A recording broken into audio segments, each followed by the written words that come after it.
angels, my name is Irene Ora, and currently I'm located in the beautiful island of Bali, but I am originally from Southern California. I offer quantum healing sessions, Akashic Records reading and healing sessions, angel readings, spiritual coaching, and mentorship, but today we're not going to talk about that. Today I wanted to share my trauma experiences and how I healed from my tremendous amount of childhood trauma to become this empowered empath who is now a healer. My intention for sharing my story and my healing journey is in hopes that it can inspire you, give you hope, and to remind you that there is nothing that you cannot take your power back from, that you can overcome even the most awful emotional experiences that you've ever faced, because that is what I experienced firsthand. Ever since I was a child, I never felt like I had experienced any type of happiness or joy. I grew up extremely emotionally neglected. I witnessed my mom cheating on my dad at around age 10 or 11, and she actually made me keep the secret from my real dad, and she would use me as an excuse to see her affair lover. So Irene wanted to go to China, Irene wanted to go to Canada, and I would just go on these trips with her to witness her romantic affair, and I had to keep this from my dad. And the guy that she was cheating on with made me touch him when I was a very young kid, like around age 10. And they did it in front of me around age 11. And I remember when they did it in front of me, it was like in a hotel in China. And that was the first time I ever wanted to not exist in this world.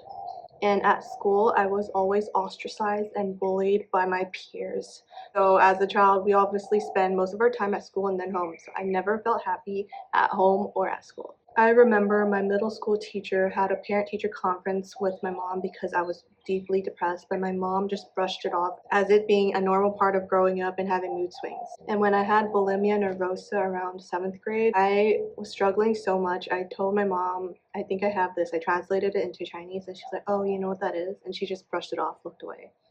I was really emotionally neglected, had a very emotionally cold and not present mom who just used me to keep her secrets. And she also hit me and yelled at me and verbally abused me. Like one time it left a scar on my arm so deep because she used a sandal with a little bling charm on it, and it lasted for around 7 years. Thankfully it's gone. And my real dad was really insecure, and he was just always dark and gloomy. He also had his own childhood traumas. He would always wallow in self-pity and make me listen to his sad childhood stories. So he was not a confident, stable father figure that he was supposed to be. So I had a really promiscuous mom who was never there, and then a really insecure dad who was just not confident at all and useless. Literally useless. He always made me feel so bad for him. After experiencing such emotional trauma with these two parents that I chose to be born to at the soul level, I was diagnosed with borderline personality disorder in 2015. I went through literally 13 therapists to find the right therapist for me from 2015 to 2019. I had to go through therapist after therapist to find the right one, and finally in the summer of 2019, right when I turned 24, I found the therapist for me. Luckily, that was when my spiritual awakening was about to happen. Guys, finding the right therapist is exactly like dating. It takes trial and error to find the right person you vibe with who can actually be your person. But thank God I never gave up on myself as much as I wanted to. Oh my gosh. I always felt like not existing in the world. So thank goodness I never gave up on myself, even during the darkest of moments. She diagnosed me with PTSD in 2019 for my college year trauma. And remember, I also had BPD from my childhood, which is really hard to deal with. A lot of therapists don't like to treat it because they find us difficult. And at one point in college, I was also agoraphobic because I didn't want to leave my house and had major anxiety. I had so many panic attacks. I was so skinny because looking at food would make me want to throw up. And I would just feel nauseous and anxious all the time in college. Anyways, I didn't want to be here anymore. From 2016 to 2019 were my extremely darkest years ever. No one knew how to respond to me because no one suffered as much emotional trauma as me. No one had such parents. No one experienced bullying as much as I did, and because our emotional wounds are invisible, no one understood it. Trauma doesn't show physically often. And so I always felt unseen, misunderstood, and I felt so alone and broken, and like no one had gone through as much as I did. I remember in college, my friends would be like, it's so obvious you don't love yourself. They would tell me, don't you get lonely being alone? And I'm just like, no. Because isolating has been my trauma coping mechanism since I never felt safe around people. My borderline personality disorder became my entire identity. I was Tumblr famous for my BPD post at one point during my darkest time in around 2017, and I only told 3 extremely trustworthy people about my BPD diagnosis. 3 or 4, because I trusted no one else. And from 2016 to 2019, everyone around me watched as I self-destructed with and intoxication. I felt hopeless, misunderstood, isolated, and deeply broken, like I would never be happy nor had I ever experienced happiness to begin with. I was abusing substances since college, but from 2017 to 2019, I was abusing 3 substances heavily every single day, all day, because deep self-shame and self-hatred was all I knew. There were times where I would run away from home as well. I was in so much pain and I hated myself so much. I just never ever felt loved or accepted by my family or friends. So how could I ever love myself? I only got praise and peace if I did well in school. So my only sense of self-worth and confidence came from my good grades. That way no one can take that away from me.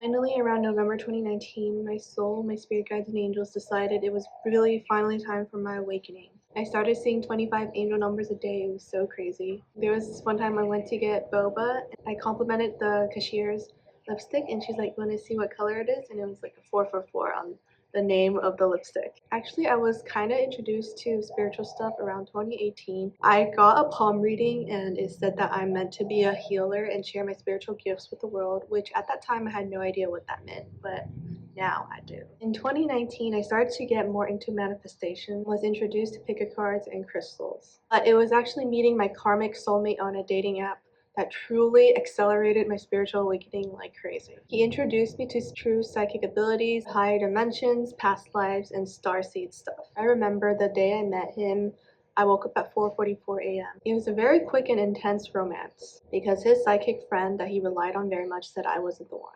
Luckily, I met my therapist at that time, which is really the best thing that had ever happened to me on my mental health journey. She literally saved my life. She's heaven sent, she is God sent. I wouldn't be who I am without her today. I knew it was divinely guided because I was looking for another therapist after failing or going through 12.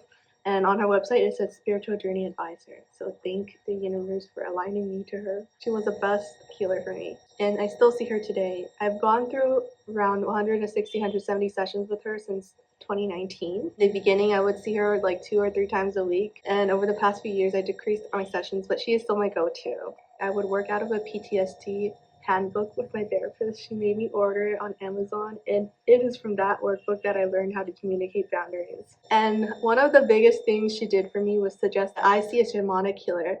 And the reason why is because she said, everyone is so mean to you. I think there is something in your field that you need to get cleared and healed. So she sent me to her shamanic healer, and she told me this around January 2020, but it took me until March to finally decide to book an appointment. And from that single session alone, I shifted from constantly being stuck in my head, ruminating over my past, being so deeply depressed and ashamed and hating myself from all my painful past, to feeling lighter, brighter, instantly present, no longer bogged down by the thoughts and regrets of my past. It was so crazy how much better I felt instantly. Ever since then, I realized how powerful spiritual healing is, and I've made it my life's purpose to train and learn how to offer these modalities to clients all over the world as well. The shaman told me that there were a few spiritual reasons that were keeping my frequency so low. There was one unintentional curse placed on me by a family member, and she said there are 3 types: the generational curses, unintentional curses, and intentional curses, which I feel like are voodoo magic and stuff. But an unintentional curse is when someone says a statement with so much energy and force that it just manifested into a curse onto someone's life unintentionally. And I know who the family member who said this curse between me and my mom is. There are some entities in my field that needed to be cleared. So my life shifted tremendously after that single $200 shamanic session. And that is why I suggest everyone on their healing journey see a shaman at least once, or even regularly if you can. I became so intrigued and excited. I was just like, wow, this energy healing stuff is really so powerful. My life just has changed immediately. How come not enough people know about this? I couldn't believe how fast the effects were. It was literally immediate. I booked a soul purpose reading from the same shaman, and she told me that I had a purpose to also become a healer. And from there, I began my healer's journey in May of 2020. I began a 6-month training program with my fabulous, amazing teacher who taught me so much. I became a certified priestess of light in October of that year, and I started to help clients all over the world. Over the last 5 years, it took a lot of self-awareness, brutally honest self-introspection, paired with loving self-compassion, and taking radical responsibility for my healing, my spiritual, emotional, mental growth. And it took learning how to communicate effective and loving boundaries in interpersonal relationships. It took learning how to communicate with tact and kindness, and so many tower moments and sacred rebirths to get to where I am today. I also had to learn how to regulate my nervous system and trust the universe's plan for me, because I used to be someone who was trying to be so in control of life because that's what they tell you in school. You know when your tests are, you know how the results come out, and I just was so used to a rigid school structure that I approached life with such a rigid, controlling mindset as well. Plus, all the healers that I went to every few months really transformed and accelerated my healing journey so fast.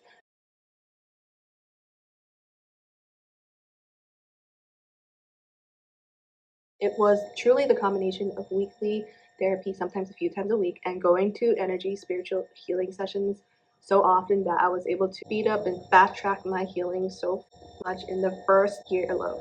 And I'm so happy that I'm an energy healing practitioner now today, because the effects are so powerful, and the fact that I'm able to help clients clear blocks in their mental, emotional, spiritual, physical bodies so that they can align to their highest timeline just fulfills me so much, because I firsthand experienced how transformative spiritual healing is myself. So I just wanted to share my story because it is a huge part of who I am today and why I do what I do. It is the story of why I'm creating this YouTube channel from Bali. I'll explain more of how I ended up in Bali. I'm here to share the wisdom and teachings that I've gained from my 170 sessions of therapy. Actually, I'm planning to create a course that I have outlined that teaches everything I've learned from my 6 years of doing the deep inner work so far, which includes shadow work, inner child healing, rewriting my limiting beliefs, reprogramming my subconscious mind, learning how to surrender to the universe's line plan, co-creating with the universe, and bringing your manifestations into fruition, including everything I've learned from therapy and all the countless energy healing sessions I've gone to. I also wanted to share how committed I have been to my deep inner healing. Since 2019, every session that I've gone to in therapy, I've taken 11 pages of notes of what I wanted to work on. I would highlight every big question and concern I had in yellow, so I knew that it was important to discuss with her, and my therapist just loved that about me because my Mercury is in Virgo, and if you know anything about astrology, it's overwhelming, but it's a gift in a way. I would write down what my therapist taught me, so I've been really committed to my healing journey, and I'm going to look through all my notes